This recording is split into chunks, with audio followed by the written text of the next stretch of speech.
Hey, it's Sparky, Fifer, 1250 AM, The Fan, beautiful Milwaukee, Wisconsin, along with my guy, Nathan Marzion. Follow him on Twitter at Nathan Marzion. You can follow me at Sparky Radio. Of course, download Green and Growing on your Odyssey app, wherever you download your favorite podcasts at. And, of course, streaming live on the Odyssey Sports YouTube channel. You can catch most of these on the Odyssey Sports YouTube channel. We record these on Monday and Thursday nights, downloaded late Monday night, up Tuesday and Friday mornings. For you to download, listen to, tell your friends, tell your family, tell any Bucks fan that you know. You see a Bucks guy walking down the street, and you're walking by me, you say, "I have a Bucks t-shirt on." Hey, you listen to Green and Growing? Check it out. It's pretty cool. Download it on your favorite app, right? Marzion's laughing at me. I'm serious, man. When you go to a restaurant, it says tip. I put download Green and Growing. That's my tip. Instead of leaving money, I give them the tip of listening to the best podcast in Milwaukee. Yeah, that's how you grow a listenership there, Nathan Marzion. That's how you do it, buddy. Okay, so. Interesting quote by Bobby Marks on ESPN earlier today. And we'll read that coming up in a little bit. But it got into, Drew Holiday and the importance of keeping Drew Holiday going forward for Giannis and whether or not Giannis wants Drew Holiday or not and keeping Giannis happy. So going off of that, let's talk about keeping Giannis happy. Let's start at the beginning, right? So they draft Giannis and let's go from the time they draft Giannis to present day. The question is this, Nathan Marzion, which mistakes do you wish never happened while Giannis has been a member of the Milwaukee Bucks? Things that you wish never would have happened. And it can be, I wish they would have got rid of Jason Kidd a couple of years earlier. I wish they never would have drafted Jabari Parker. I wish, whatever the case may be, you can take away things, eliminate trades, make coaches get fired earlier, make coaching hires, whatever. Which mistakes do you wish never would have happened while Giannis has been on the Bucks? And this organization is not perfect. I'm here to tell you, even though some of you think it is, it's not. They make mistakes like everybody else in the NBA, and all pro sports leagues make mistakes.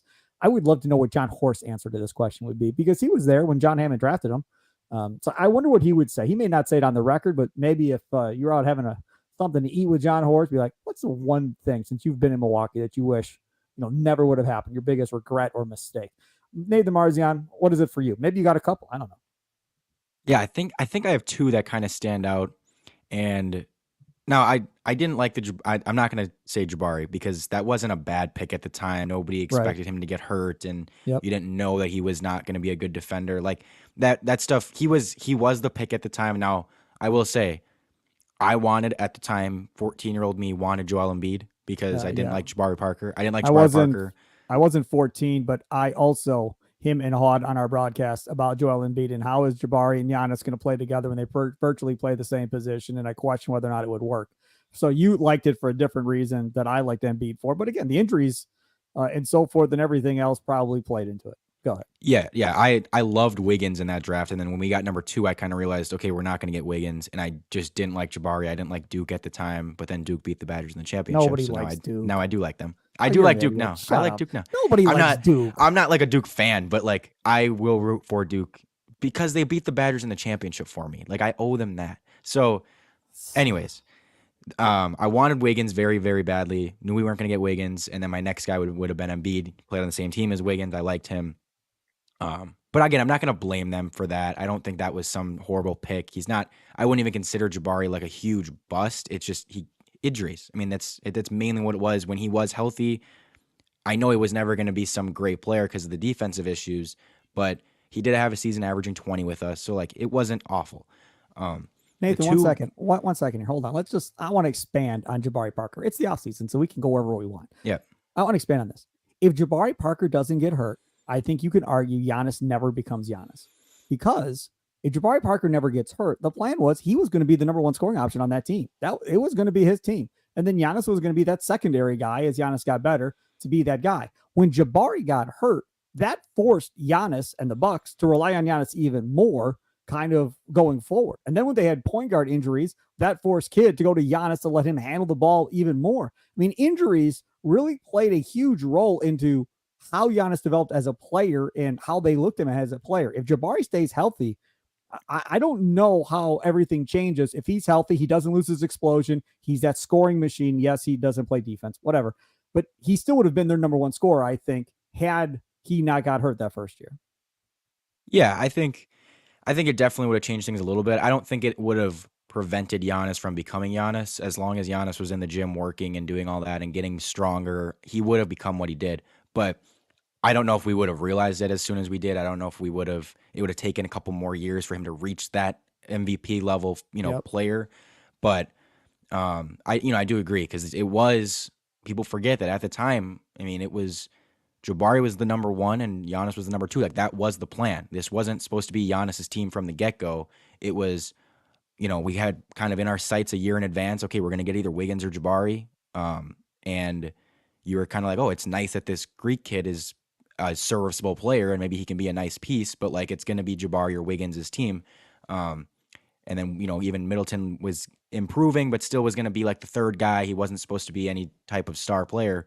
Right. And then all of a sudden it just became, okay, Giannis is way better than we expected. Chris Middleton's way better than we expected. And then Jabari, gets hurt. So it becomes those guys' team. And luckily they were good enough to make the whole thing work out. But let's get to the two biggest regrets I have for the Giannis era Bucks. Number one, we'll start in chronological order. Number one is 2017 draft.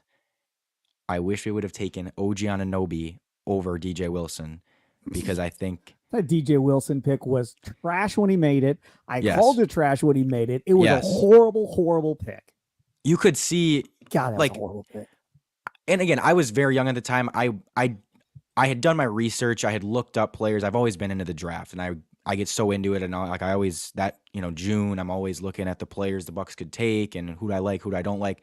He was on my don't like list, and I remember being very upset and just saying, and again, I wasn't super knowledgeable about the game yet. I didn't know a ton about him, but I just remember being like, it's a guy that he has the tools, but he's not actually good at basketball. Like he's long and he's a little bit athletic and he in theory can do things, but he can't actually do things. And I was like, I just don't like that. It's another, we had gone on this with Kid. We had that stretch of time where it was length and athleticism, but nobody could shoot and nobody That was could, a John nobody- Hammond. That was a John Hammond Bucks. That's what John Hammond to this day in Orlando. That's what he drafts in Orlando, Yeah. right? Long guys And- that can't shoot but can jump.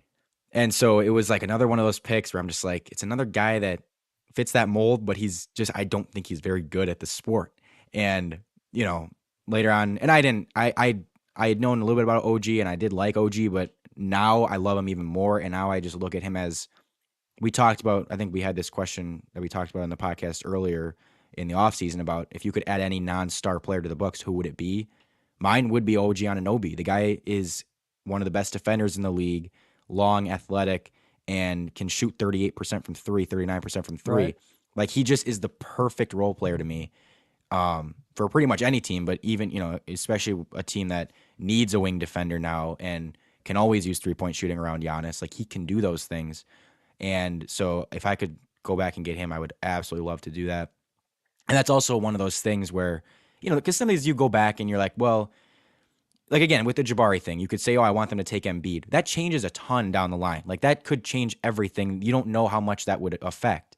Whereas with this, it's like, it's a small enough change that I'm like, I don't think this really affects anything else. It would just make us better. Like it would just be a role player that actually becomes really good instead of a role player that's a dud. So that's when I definitely would change without hesitation, because I don't think that it like would end up coming back to bite us somewhere else. And then the second one this is something I wish did happen, was that they re-sign PJ Tucker after the championship, because he was someone that following year and the following couple years, we've sorely needed that presence, that guy to fill the PJ Tucker role, and definitely didn't have it in 2022, losing to Boston in 7. And I'm not saying he would have completely been the difference, but they didn't have anyone to put on, Tatum and Brown, and especially, Chris goes down. They just didn't have a guy there to step up and defensively really limit those guys. And Tatum obviously went off in Game 6. It went Right. down 3-2 to force a Yep. Game 7, and they lose in Game 7. They get blown out. I just think if we had one more defender there for him, I think we win that Game 6. I think we move on, and then you'd have to hope Chris comes back at some point in that postseason, which we're not sure he would have. But still, I think that would have been a different series if we had that PJ Tucker player there. And you can say the same thing about the Heat series, obviously Bud would have to use him correctly and put him on Jimmy Butler and everything and do all that. But if again, Jay Crowder was not that guy. We wanted him to be that guy, and if he was that guy, it could have changed things, putting him on Jimmy. But he wasn't, and he didn't get much playing time as a result. It was all Drew on Jimmy. We know Jimmy was just too big for him. If you had PJ Tucker, like that might have been a different story. Um, I don't think Jimmy goes crazy down the stretch of Game 4 and Game 5 if PJ Tucker's on him instead of Drew Holiday. I just don't think he is. And again, Drew Holiday is a better defender, but PJ's just a little bit bigger. PJ's a little bit stronger. He can handle that a little bit better than Drew can in that specific matchup. So we've just seen these wings go off against us twice in a row in the playoffs, and I keep coming back to like we lost PJ. We let PJ Tucker go. I don't know. There's rumors about he wanted to leave, and there's rumors about they lowballed him and all that. I believe that PJ wanted to stay here. I believe that they did lowball him a little bit, and it kind of rubbed him the wrong way. So that's something that's always bothered me, and I think it could have changed things for us. We could be in a little bit different position right now. I think the other thing, when we talk about PJ Tucker, you talk about on the floor stuff. I wonder how important he was for that locker room, going into that next season. I felt like PJ Tucker was kind of a big influence on that locker room with this whole, we're dogs and all this other stuff that he was doing. I felt like that was a big thing. And he kind of helped them with that mentality on their way to the championship run, especially through that Nets series when him and Durant were just going at each other. No, he didn't score a ton of points or nothing, but you could just tell that him and Durant had their little thing going, and it was good. It was very good because he was being physical. He was running his mouth. He was doing all that stuff, trying to get in Durant's head. And then not to bring him back, I just wonder how that affected everything. And I remember doing the big show, and Gary and Leroy were like, it's not as big of a deal as you think. They've won a championship. They've been to the mountaintop. They don't need that type of guy anymore. They know how to do it. Giannis knows how to do it. He doesn't need to be shown anymore. They've been there. Middleton's been there. Holiday's been there. They don't need that guy. I don't know. I mean, looking back, maybe they still didn't need to keep that guy kind of going forward, to keep that same type of momentum and attitude kind of moving forward with that team. I think I look back at this and I wonder whether or not they should have, instead of firing Bud, whether or not they should have insisted that Bud hire an offensive coach, essentially, of saying, look, Bud, we don't want to lose you. We're good with you, but we want to bring in essentially like an offensive coordinator. So we want to bring in Terry Stotts, let's say, all right, or Joe Prunty, or whoever you want to bring in. We're going to use two guys that are on Adrian Griffin's staff that were out there. So let's say we want to bring Terry Stotts in. He's a former head coach. We're going to give you another set of eyes from a head coaching perspective. And we kind of want to switch up the offense a little bit with the new vision with Terry Stotts. And we're going to bring him in here and help run this offense. I think I would have liked to try that. I don't think that was given to Bud. I think they just decided, no, we're done. It's over. We're moving on. And as Eric Namath said, I think that was kind of written in the stars at that point. And it may have happened the year they went to the championship. If they had lost the Nets, they may have moved on at that point. Had they not gotten through that series and ended up winning a championship. So I think they were definitely ready to move on from Bud. I don't like, and I've said this before, I don't like going to a guy that's never been a head coach. Like this thing here concerns me. The only thing that makes me feel better about it is having Stotts and Prunty, two gray hairs, I guess you would say, even though I don't know if Stotts even has gray hair right now. I don't think he does. On that staff, to be able to help him. I have a feeling this is going to be one of these regrets, having Adrian Griffin as head coach. I hope I'm wrong. I hope that's not where this leads, but that concerns me. The other thing, when we talk about this organization and how this whole thing kind of played out with Giannis, if you could go back, I think I would have made a bigger move quicker. They waited to make that Drew Holiday move till they did. Maybe they should have been trying to get that bigger move made a year or two earlier to take advantage of Giannis's growth. And that guy is there to help Giannis grow, and they get over the hump maybe a little bit quicker. I felt like they waited maybe a year or two longer than maybe they needed to, and maybe could have got somebody a little bit younger than what they ended up with Drew Holiday. Because by the time you got Drew, while that was a fine trade, I've got no issues. It helped you win a championship, and he's great in the community and all this stuff. There's nothing against Drew Holiday. But now, again, you are stuck in a position that we've been talking about of a bunch of old dudes with Giannis right now, with Middleton, Drew Holiday, and Brook Lopez. And if they would have been aggressive and made a move for somebody else that was younger, that maybe could have fit into this longer with Giannis to play with him, I think that might have been a better overall long term move, knowing what we know now, which is now we have a 2-year window, and then who knows what happens. Yeah, me personally, like I really don't have many big gripes with how they did, with either the coaching changes or the roster moves much before the title. And again, the only one I have really after is like not signing PJ. Um, because again, this offseason, I think they did about as good a job as they could. They didn't have much to do, kind of re-sign Chris and Brooke, keep those guys around. And before that, like again, as far as the coaching, I think you had Kid until they like it. I remember right when I reached the point of like they need to get rid of Kid, they got rid of Kid. Middle of the season, I was like, okay, they did it pretty quickly after I remember feeling like I wanted him to be gone. So I can't complain too much about that. And I do think Kid was, he wasn't a good coach, but I think he was a decent coach for Giannis's development as far as what his strengths right now. Like he made him, yes, he maybe hurt his 3-point shot, he maybe hurt his outside shot and some of that stuff, but I don't think Giannis would be as dominant down low and the Agreed. exact player he is today without Kid kind of taking that stuff away and saying go to your strengths and do this. So I don't have a problem with Kid being there for a little bit and helping Giannis with that. And then they got Bud, which I thought was a very good move at the time, and I thought they got rid of Bud around the same time that I was like, okay, we got to get rid of Bud, which was as soon as we lost the Heat series, I was ready to get rid of him. They got rid of him. So I don't have complaints about that. I know some people would say, oh, if we had gotten rid of Bud in 2019, we'd have 3 championships right now. I don't necessarily think that's the case. I think, again, because Bud was so good at, creating a baseline floor for this team and creating a championship quality team. It just was a matter of doing those things in the playoffs to, those The making those little coaching. adjustments and doing the Yeah, the actual coaching in coaching. the playoffs. Yes. Right. So again, he did it in 2021. Like we saw him do it in the playoffs. So I don't blame them for keeping him around. People say that they won in spite of Bud. That is not true to me.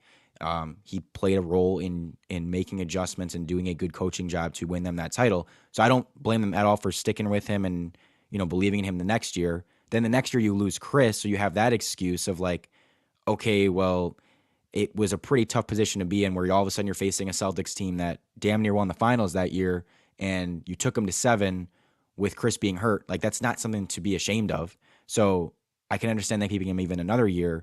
And then last year was the time when I was like, okay, this playoffs is when we are going to see, because it's a team you should beat, with or without Giannis for a couple games, like they should have beaten that Miami team.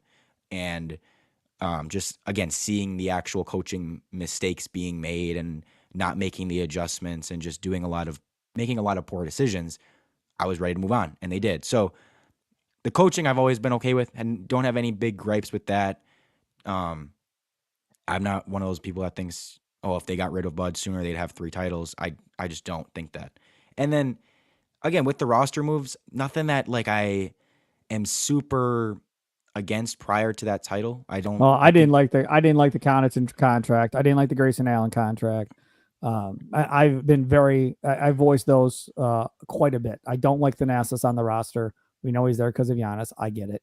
But the Connaughton and the Grayson Allen thing, like there's just no way. But I get it, right? Connaughton is like that glue guy, it feels like, for that locker room. He's one of those guys that they all love and plays hard all year long. Always a great energy guy for them. It's a better version of Thanasis, I guess.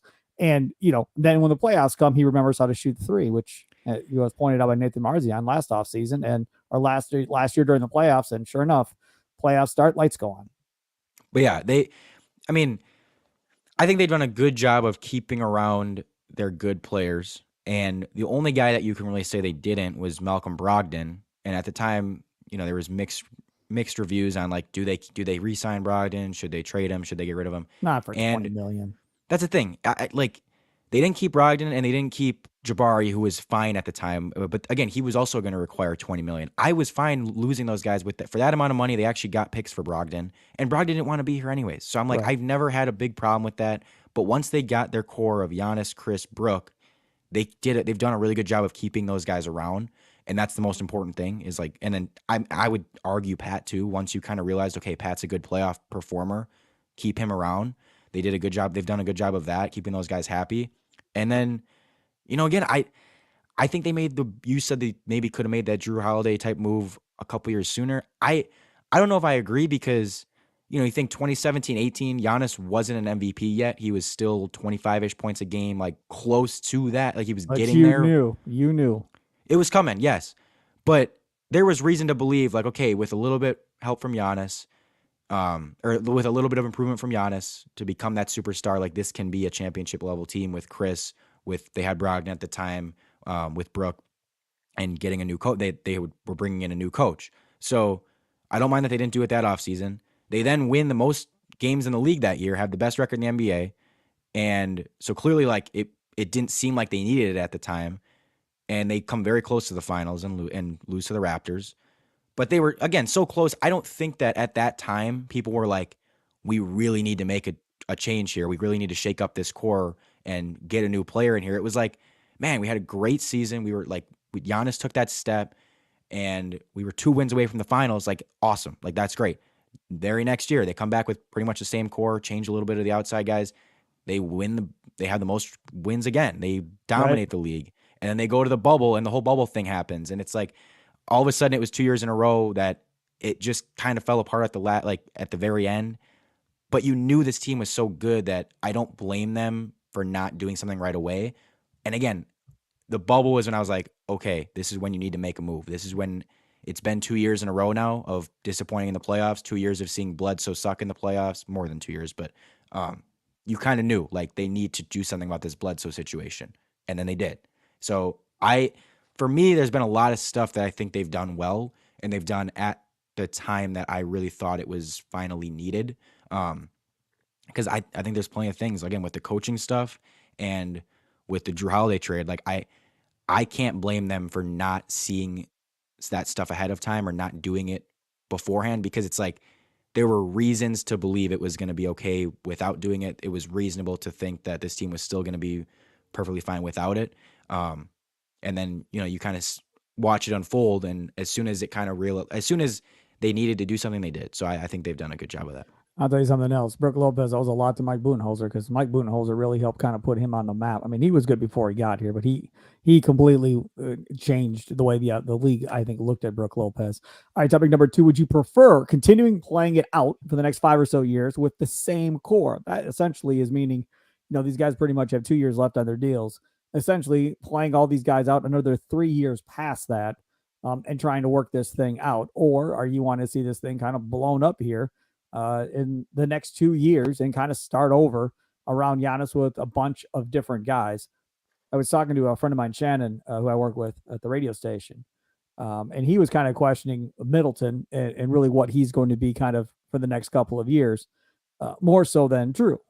And it's interesting because I think if you asked me, who do you want to keep with Giannis kind of going forward, I think Drew Holiday would be the guy I'd want to keep with Giannis, more so than Middleton, more so than Brooke Lopez. Not because I think Drew Holiday is better than Chris Middleton, but because I don't trust Chris Middleton from staying healthy for the next 5 years. And I think that would be the reason why, if I'm going to pick one of these other 3 guys in the core with Giannis, Brooke Lopez, Drew Holiday, and Chris Middleton, if I'm going to extend somebody another 3 years or whatever the case may be, I think Drew Holiday would be that guy I would extend.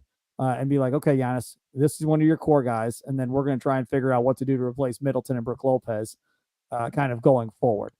And Brooke is just too old. Like, no offense, but you're too old. I got to move on. And Middleton, I just worried about injuries. Like, he can't stay healthy, and that is a problem. And I don't know if I'm willing to commit, 5 years, the next 5 years, to Chris Middleton and hoping he stays healthy at this point, Nathan. Now, you're assuming obviously that like Drew's not going to retire and he has no plans to retire, because I know he's talked about that. But no, I don't. If he's playing with Giannis, why the hell would you retire? That doesn't make any damn sense. As long as you have Giannis, you got a chance to win a ring. I mean, that's how I would look at it if I was Drew Holiday.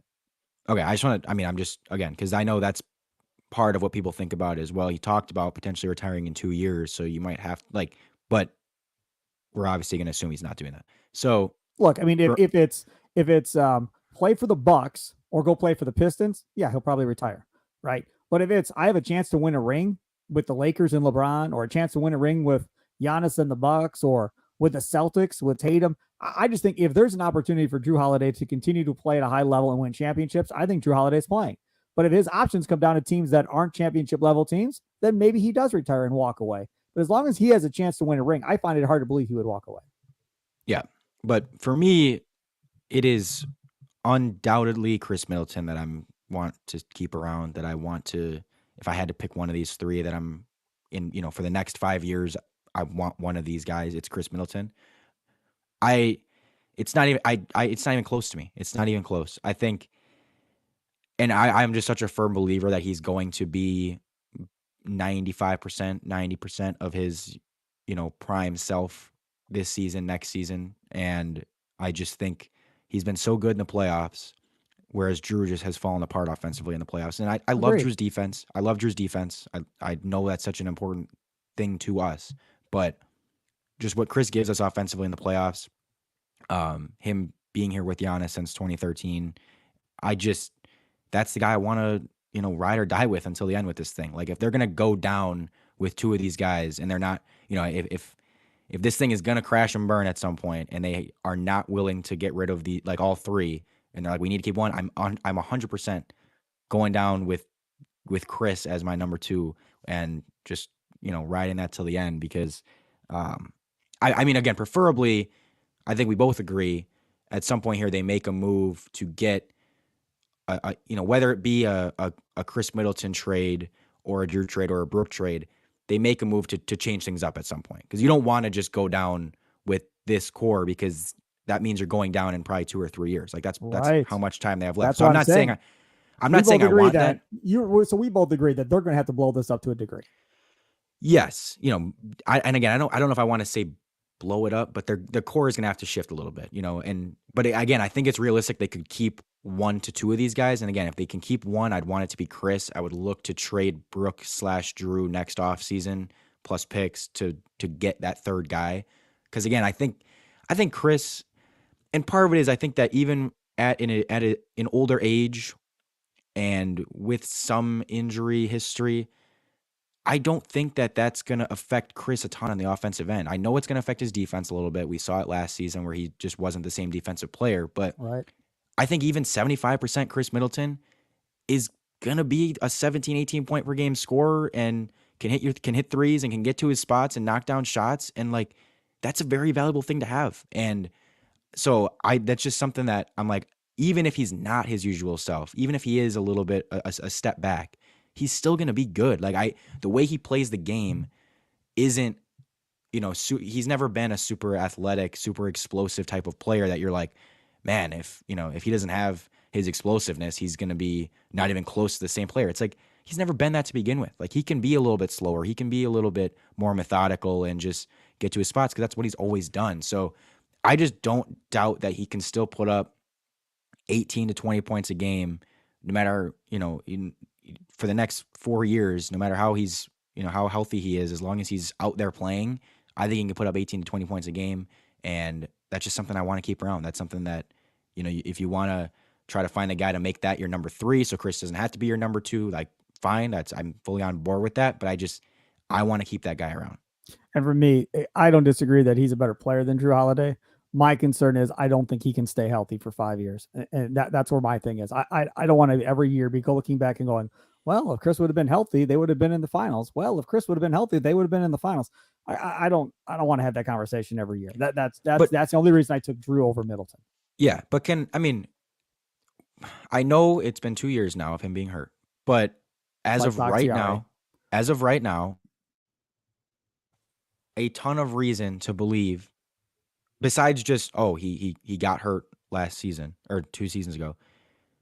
Is there really much reason to believe he's going to not stay healthy? Like I think he's finally healthy now. Like he's healthy. There's no setbacks. There's no lingering stuff as of right now. And really it was just one major injury that was kind of lingering for a while with him. And he's finally past it now. Well, he had a knee and then he had a wrist injury. The wrist I don't think was as big of a deal as the knee, but the knee kind of lingered. The knee lingered and the knee, I just don't have a reason to think that he's going to keep getting hurt or not be healthy or have this stuff lingering. Like to me, okay, we're back to square one. He's healthy again. And I just think he's going to be healthy. I Yeah. think he's going to be good. I think he might, again, he might not be 100% of what he was before because he's 2 years older now. Like it's going to be affected a little bit. I unless there's stuff that, when guys get like I don't know, there's like certain injuries that you get sometimes that you're really worried about re-injury, you're really worried about it nagging and really worried about it constantly affecting this guy. I just don't think that's this type of thing. I think it was last season because he was still recovering from it and it was still like you knew he wasn't 100% right away. That was reported on all offseason was like, okay, Right. he's going to have to miss some time. But now it's like, okay, I think he is over it. Like, I think we are ready to go again. I'm confident he can be healthy. I am. All right. Last question. What would be your best case scenario for helping Giannis in the future? I'll start.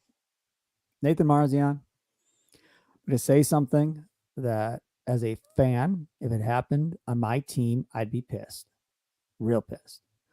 But realistically, the best case scenario for Giannis would be to have a star player beg out and say, I want to go play in Milwaukee. That's best case scenario. Now, the first one that comes to mind is Edwards in Minnesota. Like that would be the guy that you could look at and go, okay, is it possible that he just says enough? I'm sick of losing in Minnesota. We know he's a Giannis fan. He talks about it all the time. And he says, I want to go to Milwaukee. So that's how this is going to be. We were watching everybody else in the NBA dictate where their future is and who they want to play with. I think that's what has to happen. He needs the Bucks need a young star to kind of, I don't know, beg out of wherever they're at and demand that he gets moved to Milwaukee. That's best case scenario. Because without that, I don't think you're going to get a young stud player with what you have to give up in order to get this done. I just don't, unless you're talking about some young Pistons guy, because they got a bunch of young dudes, and you're going to try and rely on that, or some young dude in Orlando that you can convince them that they can take even more picks and take even longer to build that thing. And then maybe you can get one of those guys. But as far as like a proven young star type player, superstar type player, the only way it's going to happen, I think, is if one of those guys essentially tells their organization, I'm done here. I want to play in Milwaukee with Giannis. And that's how this is going to be. Unless that happens, I don't think they get that guy that Giannis probably wants. Yeah, I mean that's best case scenario. I think for sure is just that something like that happens and you get lucky, and a young star like that wants to play here. But I think as far as best, somewhat realistic or somewhat predictable case scenario is, because I think we do need to, if we're trying to be realistic, I think you need to accept that we're not going to get a young stud to go alongside Giannis. It's going to be, we continuously just are trading our good players for other proven good players. And it's not going to be like we get this, we're not going to have a super high draft pick. We're not going to get a super young, talented player because teams aren't going to trade. You're not going to be able to trade your older guys for a young guy like Correct. that. Yep. Now, so I think we kind of just have to let that go. Like it's not going to happen. You're not going to build someone up to be the next number 2 next to Giannis. You don't have time to do that, and you don't have the assets to acquire that player. You can't do it. It's very hard unless randomly someone's just like Anthony Edwards is like, I want to play in Milwaukee. Okay, great, but I can't predict that to happen.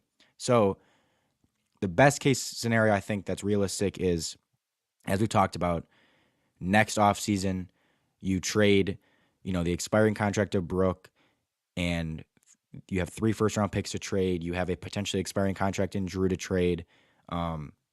If I don't want to trade Chris, but depending on how Chris looks, you can trade Chris. There's the avenue to make a move and to go trade your good players for a really good player, by packaging 3 picks and going to get another, proven star player. We don't know who that's going to be. We don't know who's going to be available at that time. We don't know, like, nobody ever knows a year in advance with the NBA who's going to want out, what's going to happen. The drama just happens on its own. So I just think best case scenario is you make the move then, because that's kind of the window. I don't think there's much of a window outside of that. I think, and I don't know. I just think that's the best time to try to make and that's the only time you're going to be able to trade the 2024 pick too, is during the draft. And so you can trade 2024, 2029, 2031 with that, again, you have some expiring contracts there. You have these guys still Let me with ask you some this: value left. Would I you think that's time. trade? Would you trade those picks to move up into the lottery to make a pick? No, because I don't want to. I don't. I'm. If it was a top 3 pick, yes, but I'm not. I'm not trading for a 12th pick and just like, well, this guy has a 1 in 6 chance of being really, really good. I'll take no. Like I want to keep. That's how you lose Giannis is you trade proven good players for the mystery box, and the mystery box ends up not turning out to be anything, and Right. then boom, Giannis is gone. Like, and again, when you have Giannis, you just have to remain. You got to be good every year. You just have to be good, good, good. Like, there's no, well, we're gonna take this year off and like really build up some young talent. No, like it's you put the best team around them that you can. You take, again, they don't have the avenue right now to do much and to trade Chris or Brooke or Drew. There's really no trade out there right now this offseason, and they had to just keep these guys around. Perfectly fine with that. Like we'll see how it looks with a new coach, see how this year goes. But next offseason with those 3 picks, with the expiring contracts, I think it's the perfect time to make a move and to, you know, get the second iteration of Giannis's, prime here really going with a new player in here. But again, I don't expect it to be someone super young. I think they're going to trade for, again, a more proven guy, but it doesn't matter if they're young. As long as they can get 3 to 4 really good years out of him, like that's worth it. Boom. Like you've got next 3 to 4 years figured out. That's all you Right. need. You don't need to have someone that, well, they're 22 and they can last us for 10 years. It's like, no, it just gets someone that's good, that's proven, and keep this thing going again. That's what you have to do. I would love to know what Giannis wants because I'm sure there's going to be conversations of, all right, big man, what do you want? Like, what are you looking for to get done here to keep you in Milwaukee? And that really is the biggest thing. And we were mentioning earlier on in the podcast about Bobby Marks' comments that he made about this, and he said this on ESPN. I don't think Giannis is going to sign an extension. It doesn't make sense financially. I would be concerned based on what happens with Drew Holiday. I think that's going to be the X factor. What I'm going to keep an eye on because Holiday's extension eligible starting, I think, February 22nd, potentially could be a free agent next year. What does Milwaukee do with him? If they lose him, they're going to be in deep trouble. I obviously you're going to have to know if Drew Holiday plans on playing or not. I mean, if there is retirement thoughts in his brain, that has to be a conversation. And if you're the Bucks, there has to be a conversation with Giannis too. Because am I extending Drew Holiday if I don't know if Giannis is going to be here past 2 years? I mean, I don't know if I'm doing that or not. Because if Giannis isn't going to be here, then you have to have a complete teardown and start over. I don't want to be hampered with old dude contracts on this roster if Giannis isn't going to be here. So if I'm going to extend Drew Holiday, 2 things have to occur. One, Giannis has to pretty much tell me, you extend Drew, I'll stay. Fine, deal. Then you have to go to Drew and be like, are you good? Is your head going to be in this long enough? Kind of throwing out there, but retirement, not playing, yada, yada, yada. We're not doing Aaron Rodgers here. So you're playing or you're not, and let's make this decision now. And if you do want to play, Giannis wants to stay. If you stay, then we'll sign you. There's a lot of conversations that to occur. And I don't know if they've have occurred yet or not, or what the case is, but a lot of those conversations have to occur before I'm willing to give Drew Holiday an extension. Yeah, and I mean, I think Giannis knows. Like, it's not going to be Giannis is waiting to see what happens with Drew Holiday to figure out what he. It's like no, Giannis is kind of what comes first in this whole thing. Is like you got to figure out what Giannis is doing first, and then you determine okay. Because again, like you said, you're not going to extend Drew Holiday first, not knowing what Giannis is doing. Like you don't do that. You would say we need to make sure this is what Giannis wants first, and this would keep Giannis around. Okay, then we'll do it. So I don't agree with this Bobby Marks quote where he basically he's going to keep on an eye on Holiday because he's extension eligible, and what if he doesn't? What if he doesn't sign his extension? Like I think Giannis understands, and he said the same thing about even with like Chris. He's like, I know it's a business. I know that at some point, we might have to make moves, might have to trade guys, guys might leave. It's gonna happen. Like this isn't something where I don't think this is a case where Giannis is like, oh my god, if we don't keep Drew Holiday around, I'm gone. Because you're assuming that if they trade Drew Holiday, they're getting something pretty significant in return. They're getting something that's like, hey Giannis, look, we got a 4 years younger player that can help us for the future. Like you're not just getting rid of Drew Holiday for nothing. If you were, then yes, I could see it being like, wow, that's going to make Giannis leave. But No, that's not what's going to happen. I don't understand why Drew Holiday not signing his extension would make Giannis want to leave. I don't understand that. You start talking about moving older players. I mean, one team comes to mind that makes all the sense in the world.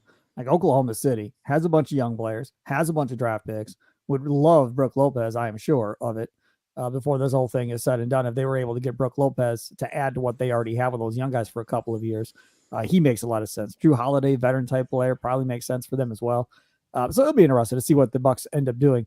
Back at it again coming up on Thursday night for the next edition of Green and Growing. Follow Nathan Marzion at Nathan Marzion. You can follow me at Sparky Radio. And, of course, download it on your Odyssey app. And if you don't have the Odyssey app, well, shame on you. But you can also download it wherever you download your favorite podcast at. Enjoy the rest of your day.